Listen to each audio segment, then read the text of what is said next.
Welcome to Kali twisted 50। जय माँ काली, जय माँ तारा।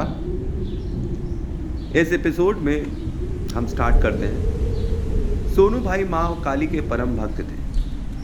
जीवन का अधिकांश हिस्सा उन्होंने जन कल्याण और सेवा में लगा दिया था।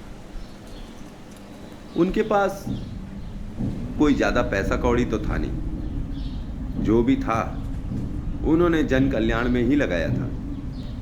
जो प्रोविडेंट फंड के बैंक से पैसे मिले थे, उन्होंने उन पैसों को कोई हिफाजत से थोड़े ही रखा था। अपनी बेटी साइशा की शादी कर दी थी और उनका बेटा राम, जिसे वे बहुत ही ज़्यादा चाहते थे, उनको उन्होंने जुगाड़ से सरकारी विभाग में नौकरी दिला दी थी।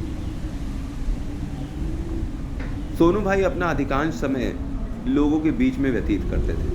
उम्र के 44वें वर्ष में एक दिन अनायास ही सोनू भाई की तबीयत खराब हो गई। अब जब सोनू भाई की तबीयत खराब हुई तो हड़कंप मच गया। घर वाले उन्हें लेकर हॉस्पिटल भागे। हॉस्पिटल में सोनू भाई की समीक्षा की गई और पता चला कि उन्हें तो ब्रेन स्ट्रोक है। ब्रेन स्ट्रोक नाम सुनकर ही आदमी का दिमाग खराब हो जाता है। दिमाग की बीमारी, पैसा भी बहुत लगता है इसके अंदर। सोनू भाई फक्कड़ आदमी, भैया उन्हें कौन पैसा देगा। बात जब पैसा देने की बात आई तो उनका पुत्र राम, उसने बोला कि इतना पैसा अगर खर्चा करेंगे डॉक्टर, तो क्या पापा बच जाएंगे। तो डॉक्टर ने बोला, भाई चांस इज़ 50-50, मतलब इतना पैसा खर्चा करने के बावजूद भी पिताजी बचेंगे नहीं। हो भी सकता है, नहीं भी हो सकता है, डॉक्टर ने बोला। सोनू भाई का दुनिया में उनके दोनों बच्चों के अलावा और कोई नहीं था। बेटी तो काफ़ी दूर ब्याह दी गई थी, बॉम्बे में। बेटा यहीं पर ही था। अब इतना पैसा व्यर्थ खर्चा करने से फ़ायदा क्या। सोनू भाई को जनरल वार्ड में शिफ्ट कर दिया गया, जहां जीवन में उन्होंने कितने लोगों को डीलक्स, सेमी डीलक्स कमरों में इलाज करवाया था लोगों का, जब उनके पास पैसा हुआ करता था। आज उनकी दशा ऐसी थी कि जनरल वार्ड में वो सड़ रहे थे। खैर, बात भी तो ऐसी ही थी कि अब कोई उम्मीद नहीं थी। तो इसलिए जब आदमी नाउम्मीद होता है तो ऐसे आदमी के ऊपर कौन पैसा खर्चा करेगा जो कि मरणासन पे हो। और ब्रेन स्ट्रोक ऐसी बीमारी है जो अच्छे भले लोगों को भी ना हो तो अच्छी बात है। ये बीमारी में ब्लड क्लॉटिंग हो जाती है ब्रेन, जिससे आदमी की सोचने समझने की शक्ति धीरे धीरे ख़त्म होने लगती है। खैर, जनरल वार्ड में सोनू भाई बाकी मरीजों के साथ मस्त थे। धीरे धीरे उन्हें गश आता था और ड्रिप चढ़ रही थी। रात का टाइम था। राम ने बोला, पापा मैं घर जाकर आता हूँ, यहाँ नर्स रहेगी, आपको देख लेगी, कोई दिक्कत होगी आप नर्स को आवाज़ दे दीजिएगा, वो आपकी दिक्कत दूर कर देगी। कह के राम अपने घर निकल गया। सोनू भाई यहाँ अकेले थे। उन्होंने बड़ी ही फटी आंखों से देखा कि उनका लड़का उनको छोड़कर जा रहा है और आज उनके साथ कोई भी नहीं था। खैर, कोई बात नहीं। उन्होंने सोचा कोई बात नहीं, माता काली तो साथ आई है। जब तक माता काली साथ रहेगी और जब तक उन्होंने दम दिया हुआ है, इस जीवन संग्राम को वो जिएंगे और जी भर कर जिएंगे।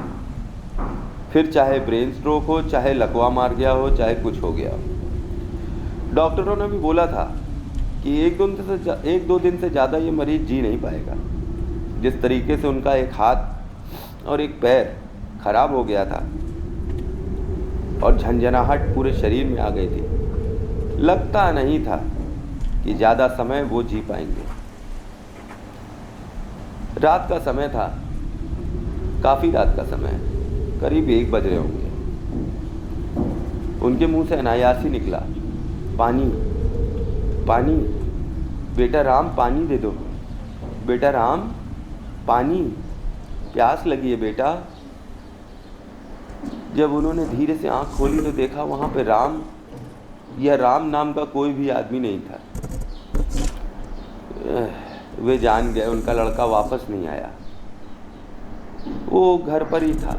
उनको जाते जाते याद आया कि उसने बोला था कि सिस्टर को बोल दीजिएगा तो वो आपकी सारी दुख दूर कर देगी, जो भी प्रॉब्लम होगी कर देगी।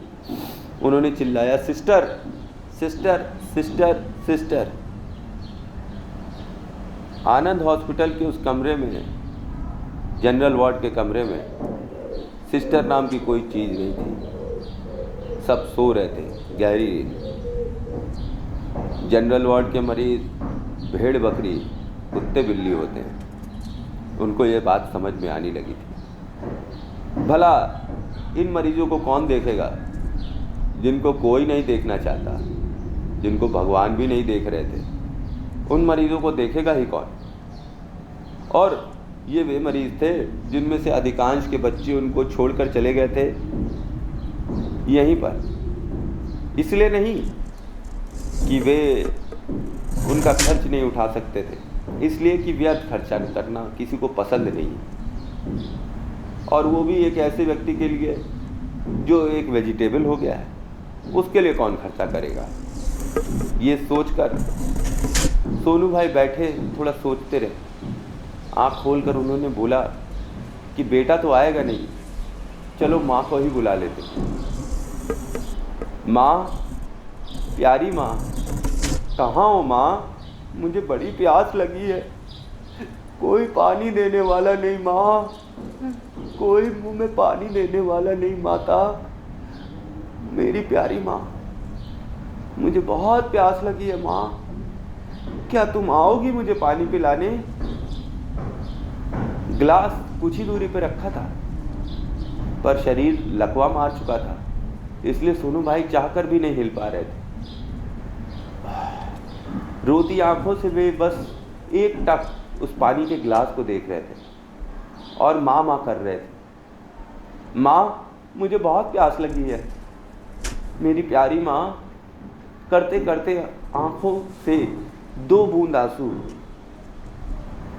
उनके बिस्तर पर गिर पड़े और उन्होंने सोचा कि आज रात तो प्यासे ही मरना होगा, कल सुबह जब कोई आएगा या कोई जगेगा तो देखेंगे तो पी लेंगे पानी, कौन बड़ी जल्दी ही है। जब अपने ही साथ नहीं छोड़ दे रहे हैं तो किसी और से क्या उम्मीद करना। यह सोचकर सोनू भाई चुपचाप आंख बंद कर कर सो गए। तभी न जाने कहां से उनके सिर पर एक ममता में एहसास हुआ।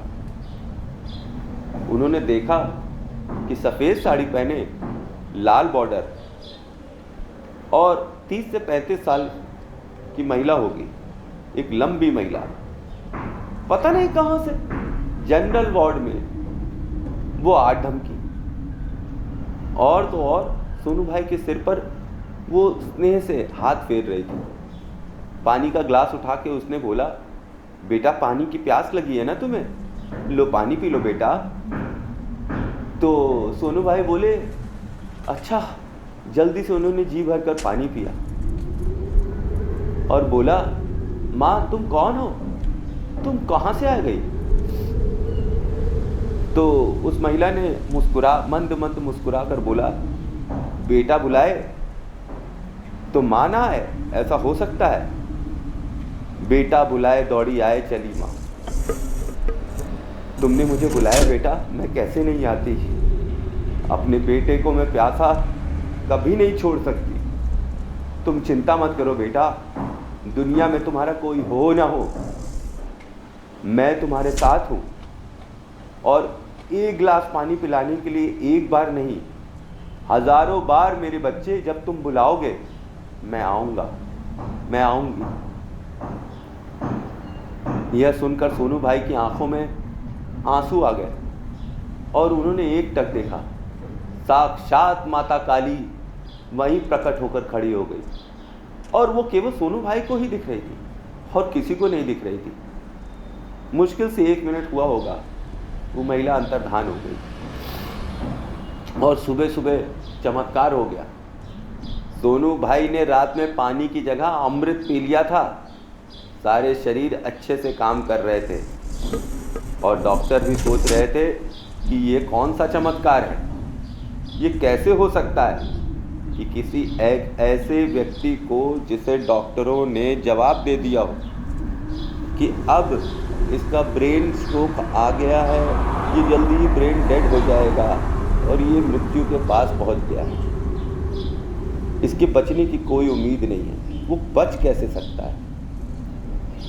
यही तो था का चमत्कार माता काली का, जो डॉक्टरों ने भी देखा, दुनिया ने भी देखा और सोनू भाई के साथ उनके रिश्तेदारों ने भी देखा कि कैसे माता काली अपने भक्तों को मौत के मुंह से भी निकाल ले जाती है। ऐसी है माता काली। तो कैसी लगी कहानी? अच्छी लगी कहानी? आई होप अच्छी लगी। Thank you.